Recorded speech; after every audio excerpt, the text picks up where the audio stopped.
Arargeba ana cinaksan aradda tamam keessatti yeroo takkatti namoonni danuun bakka takkatti badduuba taatee bakka sanatti ta'eedhaatiif maqaan kan itti dhaamu uummata Somaalee natti garuu akkan ofii kootii odeeffadhutti waan kana Oromoon akka inni yeroo hundumaa ollaasaatti quba qabuutiif mootummaan ofii isaatii waan bobbaafate fakkaata ta'us garuu andaamsanis niitiidhaamu yoo waltaanee sirna kana hin didin yoo waltaanee san wajjeesu kana fuuldura hin dhaabbatin dhumaatiin keenya akkuma horroo guduruu wallaggaa beedongorootti uummanni harargeerraa buqqee naannoo sana jiru balaa guddaa keessa bu'e rakkoon kun ittuma nutti jabaata argitan yoo ta'e ijoolleen gargaarsa qabatanii garaa beedongoroo deeman mana hidhaatti walitti qabaman sirnichi qabee hidhee jechuudha.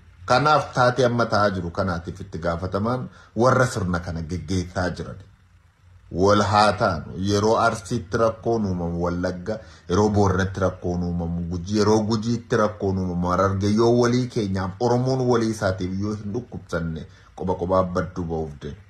So dhaamsa kana akka sirni ammaa kunii fi sirni wayyaanee maaliin gargari sirni dhufuhoo maaliin gartee yoo kun kute maaliin narraa kutaa amma ummata abbaa ifaa haasa'uun arga ummata bahara diimaa nuuf deebisa faajuun arga yabbale nama gincii tana deebisuu dadhabe wooboo arga nama gidaamii amat dhaquudhaaf amat saddeen lolu jiru mee giddibiin inni sii deebisu mee baarri inni sii deebisu hamimee naa himime yaa obboleeyyan kiyya yaa ummata kiyya dammaqi rabbi sodaadhaa dammaqa maarree kiyya achi jira waan jettu tana dhiisa Jaawar Mahammad hinaaffaa aangootiif akkana godhatafaa jetti wanti kashlabbee Jaawar Mahammad aangoo abbaa gadaatti rashanuuf hinaafa tana Oromootti buqqisuuf hinaafa tana Oromootti gidirsuuf hinaafa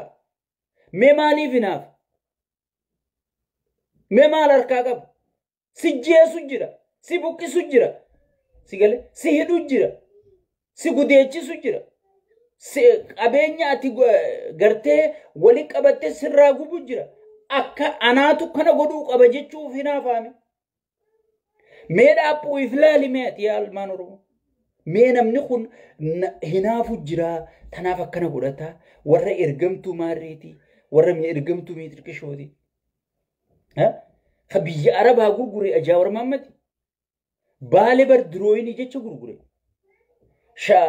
بشوفتم بدن غرغرون بيجوتو غرغرو ده ما برام سيجله أما أجندا غرتي أكاتي غرتي سجله ولينتاني مال فيدن أما نتي بحر ديما خنو همني غلانا خينيا لينجي إغلي مارو إغلي سينجا سيجله سرب شننا جد واتكم في الدبيخة هنجارة من أكسي تسديجة بيغة هيوتا خيخاني لا قل خان بياباسه خان غرام بيته أكا غرتين مخلطي سيخا وفجأة بيغة سيقل خبقته بيابه سغلين سيتاجو جل ديمه غرتي إلمان برندا خان الرب بيته إلمان برندا خان غويا ديرا الرب سيسيسا ولا جد سيقل mee nama Oromoon duun qabdu jettu akkamitti arrabsitaatti dhufte nama Oromoon hidhamuun qabu juu akkamitti arrabsita dhufte yoo dhugumaan Oromoo dhugaa san taate yoo dhugumaan Oromummaan si dhagahamte yoo dhugumaan sabummaan si dhagahamte Oromoon duun qabdu Oromoon gibiraan gidirfamuun qabdu walqixxummaan eeggamuu qaba mee nama kana juu akkamitti arrabsita jala dhufte أما جاورفا وني إنسان جاجرا خناجة شيخ أبو تاتي وني إتعرب سماجرو تناجة نمتشوهم قرتي المخيتي متي دينا خيتي سنجتشو جراي دينا جتشو نما سجيسو نمني توقو إيغا سجيس دينا خيتي المخيرو في المون تيتا قديدا رفتيو سجيفت سيف دينا المخي خنا تلالتي الرأي المخينيات جرا Raayyaa ittisaa ilma keenyaa hoogganaa. Maarree ilma keenya. Haya ilma keetii hoogganaa buqqaatiin sirraa dhaabbatte. Arra cinaasan keessa maaltu deemu jira yeroo nanaasa'u kana. So niyyuu haylii gartee mootummaan naannoodhaa guddaan Mustafeen hidhachiisee sigalee raashina hunda guutee fi loojistikii qopheessee fi itti naqee qotee bulaa ficcisiisaan jiru. Qotee bulaa ifiifuu nyaateen dhugin kana ficcisiisaan jiru. Mootummaan naannoo ka alaabaa federaalaa jalattiin bulachuu. Kana maqaan Abiyyi Ahmadiin aangoo harkadhe jee BBC hundarraa dhaadatu. Fixaan jiru. Hoggii kana uummata keenya eenyuuf fixere? Hoggii kana uummata keenya eenyuuf buqqisere? Sheexaanticha kana jechuudha. So miidiyaalee biyya alaa keessattuu diyaaspooraan miidiyaalee biyya alaa ka waan qaallichi kun godhu dhaadheessu kana dhaabsisuu qabdanii jechuudha. Keessattuu ka maallaqa keessaniin sossoo.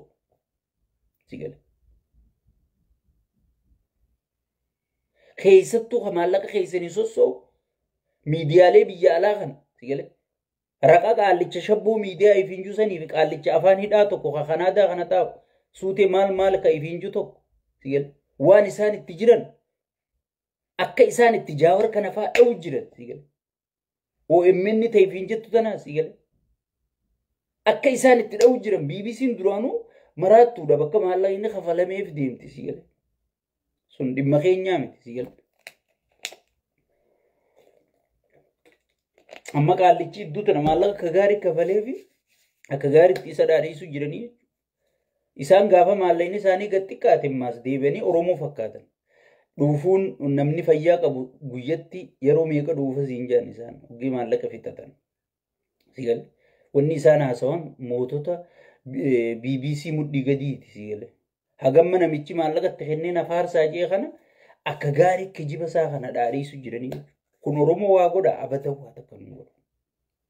Wallaahi billaahi kijiba dila inni bite kana anaa tokkichaa dura dhaabbatee daaraa godha. Na amani keessa isii beena laawwanta. Takka walitti hin jirtu akka kaansariiti nyaatamtee dhumtee jirti. Waan inni fakkeessuudha huccuu uffatee gartee ceceewu tana dhugaan seen buliyyeen hin jiru. Du'eeti dhiqamee tafaaqadamee awwaallisaa qotamee qabrii keessa awwaalarra wallullu jirraan siin jeebar. Kana ol akkamittiin siin. Kana awwaalatti godhuuf waraabeysi gartee hoggii galaa ka'e ciniinee sirraddu. Mootummaan kun kutee jira. Dippiloomaasiin kutee jira. Ollaan isaa tufee jira. Sabni isaa tufee jira. Sigala. Addunyaan tuftee jirti. Baankiin addunyaa tan inni gartee sabbata haadhaati jettiin dhaadatu hundi gartee ibsarra baaftee jirti. IMF'n ibsarra baasee jira. Sigala. Waa takka wanni inni jiraachuu jiruun Arab Imireetii takkitti sanuu Israa'el lubbuutti fidu jirti. Sigala. Takkitti san qofaan jiraachuu jira jechuudha. Sun amma Eeltiraadhaa jetteetti dhiibu jirti jechuudha. Mee haadha'u Eeltiraa dhooyinaan dhumasaati. Wallahi. Qabaddaana Eeltiraa dhooyinaan dhumasaati. Namni hundi nyaachifatee eeggachuu jira. Eeltiruma tana hachi seenuu jira. Inni rankaa ayyanne maas Eeltiraan dhawa jeetuma asii lafa dhiitaa oola malee. Haaya Eeltiraan dhawuu deemu. Haa deem dha'ee haa dhiira taatu. Hunootee isii Eeltira. Maanutti himaa oolu. Ceetuma ol deebi'ee Eeltiraan dhawuu deema. Haaya deem dha'e. Amma ceetuma Eeltiraan dhawuu deema. Maal godhaa himuun barbaachise. Ati dhiiraa mi deem dha'e. Deemiti baara nuu deebisi dha'e. Kana hunda ergamtu Arab Imireetii jechuudha. Arab Imireetiitu galaana diimaa kanarratti olaantummaa gartee Suudii fi maal kanaa wajjiin tawadaddaru jira waan ta'eef sigale isaaniitu itti dhiibu jira jechuudha. So kana keessa uummanni Oromoo wanni inni harkatu hin jirtu. Giddibii laga Abbaayirraas waliigallee jira murtii kaayyannee jira. Viidiyoolee waraabeetiin jira. Yoo isin faayidaa takka harkattan eeggadhaa hin jeesi. Akkanumatti yoo namichi kun silaa rabbiin nurra hin jiraachisu haga inni aangoo tanarra jiru yoo faayidaa takka isinichirraa argata gurguratee hiisha kaayyatee hiisha kaayyatee jira saniifu ummanni keenya gartee ajandaa adda addaa burjaajii adda addaa kan faarsee bulaan oofu kanaan hin burjaajeynaan ajalaasi rakkina ummata keetirra fokus godhe ummata keetii sagalee ta'urra fokus godhe ummata kee ijaarurra fokus godhe ka dhufee gandaan si diigu bara argeen akkana bara argeen abbaa biizinasaati bara argeen abbaa maarreeti je hattuun sani dura kanati firaarii godhe wanni harargeen harkattee wallaggi dhabdeen jirtu wallaggi woboo lolchiisaa jirtu sun yoo aangoo ta'e sii galee yoo aangoo ta'e namni irra jiru wallagga jalaa gubbatti ijoollee wallaggaa tan yoo ekonomii namni harkaa qabu mee finfinnee fi adaama tana keessatti mee finfinnuma tana dhaqaa qabeenyuma ijoollee wallaggaa tun qabdu sii galee wanni takkatanii nan isin dhaammadhu ummanni oromoo wanni beekuu qabdan laal sabboonummaa nutirra nu duulchisu jiran arsii fi harargeetti milkaawaniiti akka sabboonummaa tana namni jibburra duulchisu wallagga qofarra duulchisuu dadhabanii jarri qabeenyallee isaanii harkaa qaba aangulle caffeen oromiyaa tun akka jirtutti isaan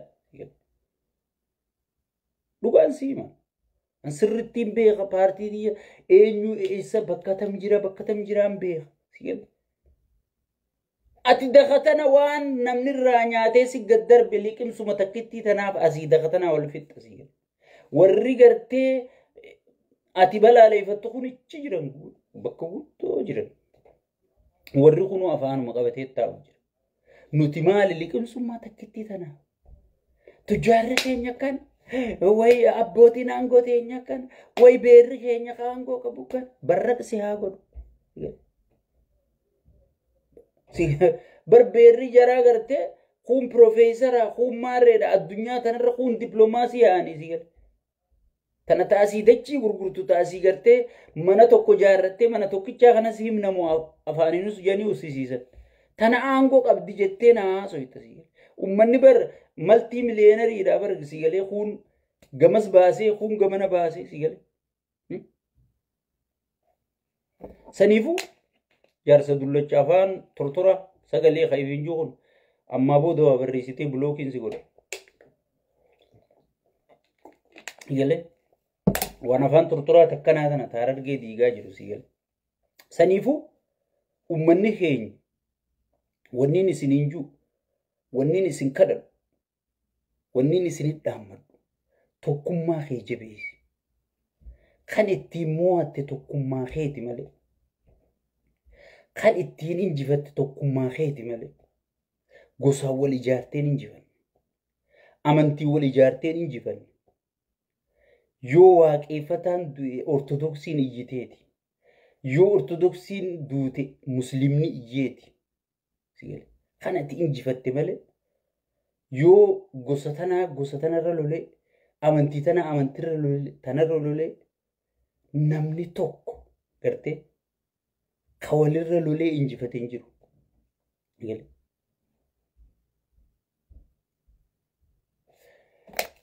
kawalirra lolee injifate hin jiru saniifuu ummanni keenya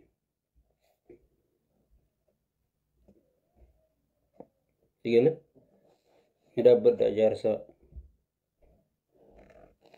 jireenyi paaswordii gaafate waan hangekeessa so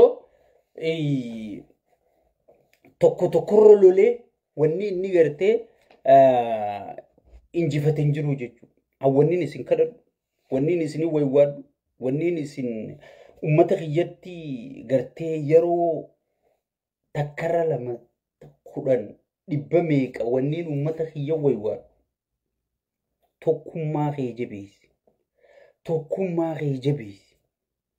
tokkummaan tun abiyyiif dhukkuba tokkummaan tun bilziqinnaaf dhukkubni guddaan tokkummaa kana isaaniif wallaahi waraana meeqar wallaahi gartee an kakadheetiin jala mureessitti waraana meeqar hayyoota meeqarra tokkummaa yoo qabaatte Oromoo yoo walii dhimmamte Oromoo yoo wal jala yaate wanni isaan jibban kanaa jechuudha. Wanni isaan jibban kanaa jechuudha. Saniifuu please tokkummaa keetirra fokus godhi. Waliif dhimmama. Yoo Harargeen buqqaatu guutuun keessan ka'aati iyya. Uummanni Harargee dirmachuu teessan barbaadaarra. Akka dheengadda Booranaa dirmattan sanii dirmachuu barbaada. Dirmachuu maallaqa walii guurtanii gartee PP irraa masruufa kafaltanii miti. Dirmachuu tokkummaa, dirmachuu sammuu, sigalee akkam taana jettanii hayyoota keessan gaafattanii